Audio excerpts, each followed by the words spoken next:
আমি শ্রদ্ধেয় আসাদুল্লাহ গালেব সাহেবকে আজকের এই ময়দান থেকে বলবো, সম্মানিত স্যার, আপনি বিশ্ববিদ্যালয়ের প্রফেসর, আপনাকে শ্রদ্ধা করে আপনি একবার আহলুল হাদিস জমিয়ত ভেঙ্গে আন্দোলন করে আপনি সফল হতে পারেন নাই।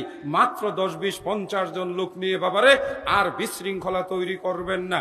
আপনিও জমিয়তে চলে আসেন, জমিয়তে আহলে হাদিসের পতাকা তলে এসে আপনিও বলিষ্ঠ কণ্ঠে আমাদের সঙ্গে কণ্ঠ মিলিয়ে এক হয়ে বাংলাদেশে আমরা একটি শক্তিতে পরিণত হই।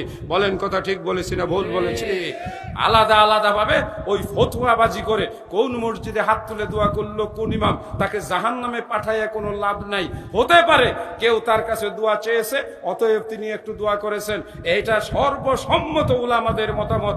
এই ধরনের দোয়া করা মুস্তাহাব, এটা ফরজ নয়, ওয়াজিব নয়, এটা রাসূলের সুন্নাত দ্বারা প্রতিষ্ঠিত করার দরকার নাই। আদ-দাল্লু আলাল খাইরি কাফাইলিহি, এটা ভালো কাজ।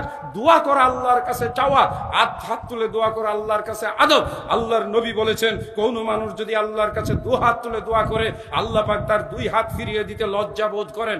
রাসূল সাল্লাল্লাহু আলাইহি ওয়াসাল্লাম কম বেশি 32টি জায়গায় তিনি হাত তুলে দোয়া করেছেন। কাবা ঘর দেখে হাত তুলে দোয়া করেছেন, সাফা মারওয়া দৌড়ানোর সময় তিনি হাত তুলে দোয়া করেছেন, কঙ্কর নিক্ষেপ করার পরে জামারাতে তিনি হাত তুলে দোয়া করেছেন, মিনায় তিনি হাত তুলে দোয়া করেছেন, আরাফার ময়দানে তিনি হাত তুলে দোয়া করেছেন, তিনি তাহাজ্জুদ